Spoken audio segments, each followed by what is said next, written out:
South Africa जो अब तक इस टूर्नामेंट में एक लौती अनबीटन टीम और सामने है उनके जिम्बाब्वे जो पिछले 2 मैचों में 250 से ज्यादा कंसीड कर चुके हैं। कैसा होगा यह मुकाबला, करेंगे इसी की बात। स्वागत है आपका ESPN cricket info time out Hindi में और हमारे साथ वरुण आरन मौजूद है। Welcome Varun. Thank you sir भाई।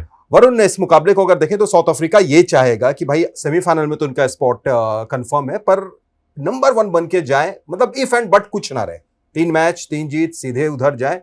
उसके लिए पूरी नजर रहेगी कि जिम्बाब्वे जैसे पिछले मुकाबलों में भारत और वेस्ट इंडीज ने जैसा रहा है कुछ वैसे ही जीत। एब्सोल्युटली, देखिए साउथ अफ्रीका बहुत ही स्ट्रांग टीम लग रही है इस वक्त, खास करके जिम्बाब्वे के सामने अगर देखा जाए तो कोई तुलना ही नहीं है, क्योंकि जिम्बाब्वे पिछले 2 मैच में ऑलमोस्ट 500 से अधिक रन बॉलिंग में दिए और मेरे हिसाब से जिम्बाब्वे की गलती वहां पर कि टॉस जीतकर बॉलिंग लेने की कोई आवश्यकता नहीं, क्योंकि उनके पास उतना पावरफुल बैटिंग लाइनअप नहीं है कि वो लोग साउथ अफ्रीका, इंडिया या वेस्ट इंडीज के खिलाफ जैसे टीम के सामने 250 या 200 प्लस चेस कर पाए। बिल्कुल, और दोनों ही मैचों में उन्होंने वैसा किया। एक चीज जो हमने देखा था ग्रुप स्टेज के दौरान वरुण की, जब ऑलरेडी क्वालिफाई कर गए थे सुपर 8 के लिए साउथ अफ्रीका, तो उन्होंने यूएई के अगेंस्ट काफी चेंजेस किया था। तो क्या इस बार भी आपको ऐसा दिख रहा है कि सेमीफाइनल में ऑलरेडी क्वालिफाई कर चुके हैं, जिम्बाब्वे सामने है, या अब ऐसी सिचुएशन आ गई है कि यहां पर कोई चेंज ना करें, फुल स्ट्रेंथ टीम के साथ ही जाए? जी साहिब भाई, मुझे नहीं लगता कि साउथ अफ्रीका कोई चेंजेस करेगी, क्योंकि इस वक्त है कि आप वो तलवार को धार करें और आप तलवार को चेंज करने का टाइम नहीं है अभी, क्योंकि इसके बाद आपके पास सिर्फ 2 मौका है इस ट्रॉफी उठाने के लिए। तो मुझे लगता है कि जो भी खेलेंगे सेमीफाइनल वही टीम उतरेगी, ताकि वो लोग सेमीफाइनल बिल्कुल शार्प और धार होके खेले। और साउथ अफ्रीका के लिए अच्छी खबर यह है कि पिछले मैच में हमने देखा कि रबाडा भी अपने पुराने वाले फॉर्म में नजर आए, अच्छी गेंदबाजी उन्होंने की, एनगीडी कर रहे हैं अच्छी गेंदबाजी, यानसन वहां पर है, क्विंटन डिकॉक भी बैटिंग में जो थोड़े से असहज लग रहे थे वो भी पिछले मैच में अच्छे दिखे, यानी सारे बॉक्सेस टिक अब उनके। जी जरूर, मेरे हिसाब से सारे बॉक्सेस टिक है और वो रबाडा को जो बॉक्स था वो सबसे इंपॉर्टेंट बॉक्स था टिक होने के लिए, क्योंकि वो एक ऐसे बॉलर है जो एक ही स्पेल में या 2 ओवर के अंदर या 1 ओवर के अंदर कभी कभार वो मैच के रूप बदल सकते हैं। बिल्कुल, और दूसरी तरफ हम जिम्बाब्वे की बात करें, जैसा आपने शुरू में कहा कि उनकी गलती रही कि पिछले दोनों मुकाबलों में टॉस जीतकर पहले आपने फील्डिंग ले ली। फिर भी अगर ओवरऑल देखें वरुण, तो एक ब्रायन बेनेट जो कमाल की बल्लेबाजी कर रहे हैं, 277 रन अब तक इस टूर्नामेंट में सिर्फ एक बार आउट हुए हैं, ये इनके लिए सबसे बड़ा पॉजिटिव इस पूरे टूर्नामेंट का। जी जरूर, बहुत ही बड़ा पॉजिटिव, और वो पॉजिटिव के साथ बहुत नेगेटिव्स भी है, क्योंकि बहुत ही ओवर रिलायंस रहा है ब्रायन बेनेट के ऊपर।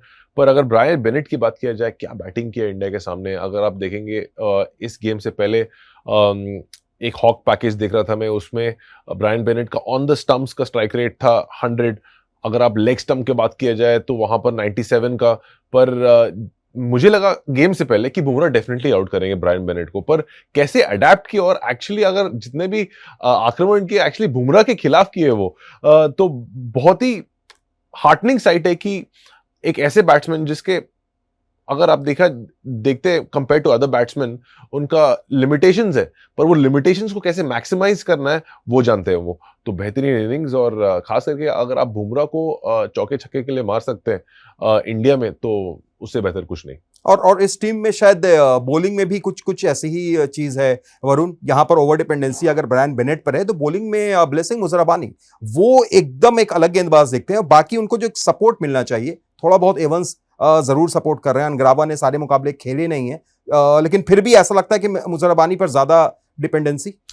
देखिए, सिकंदर रजा का कैप्टनसी ग्रुप स्टेजेस तक बहुत ही बेहतरीन था, पर उसके बाद अगर आप देखेंगे तो सिकंदर रजा ने जो ओनस लिया था अपने ऊपर ग्रुप स्टेजेस में, वो देखने को नहीं मिला सुपर 8s में। फॉर एग्जांपल, जब अभिषेक और ईशान किशन बैटिंग कर रहे थे साथ में, उस समय मुझे लगा कि सिकंदर रजा आएंगे बॉलिंग करने के लिए, पर वो फर्स्ट 6 ओवर्स में दिखे ही नहीं। जबकि हम लोग जो बात कर रहे थे उस गेम से पहले कि ऑफ स्पिनर का बात चल रहा था, ऑफ स्पिनर कितना हावी हो सकते हैं इंडियन बैटिंग लाइनअप के ऊपर, जहां वो मेन ऑफ स्पिनर है, कप्तान है, वहां पर उनको रिस्पॉन्सिबिलिटी लेना चाहिए था, पर वो लिए नहीं रिस्पॉन्सिबिलिटी। और बैटिंग में अगर बात किया जाए, सिकंदर रजा सबसे एक्सपीरियंस प्लेयर, पूरे विश्व में जाके अलग अलग लीग्स खेले, तो जो ओनर्स लेना था अपने ऊपर, जो रिस्पॉन्सिबिलिटी लेना था, वो ले नहीं पाए।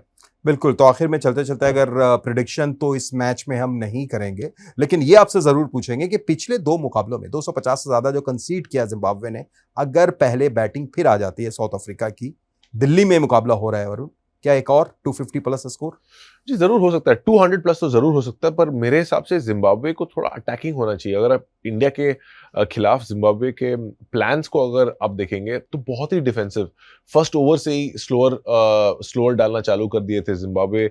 और वो भी अगर आप स्लोअर डाल रहे इंडियन बैट्समैन को, आप उनके आंख में नहीं डाल सकते, थोड़ा दूर डालना चाहिए आपको। तो मेरे हिसाब से प्लान्स को अटैकिंग होना चाहिए, खास करके पावर प्ले में, खास करके पहले 3 ओवर पावर प्ले में जहां बॉल मूव होता है, और उसके बाद आप विकेट को जांचिए और फिर प्लान्स बनाइए अपने। चलिए, तो प्लान तो यही होगा कि इस मुकाबले को भी जीत के सेमीफाइनल में एंट्री ली जाए। साउथ अफ्रीका का कुछ ऐसा ही प्लान। बहुत बहुत शुक्रिया वरुण जुड़ने के लिए, और शुक्रिया आपका भी। उम्मीद यही रहेगी ये मुकाबला भी एक के हाई स्कोरिंग जरूर रहे, लेकिन अगर यहां जिम्बाब्वे पलटवार करता है तो शायद फैन ज्यादा खुश होंगे। आप क्या कहते हैं, जरूर दीजिए अपनी राय। देखते रहिए ESPN cricket info time out Hindi.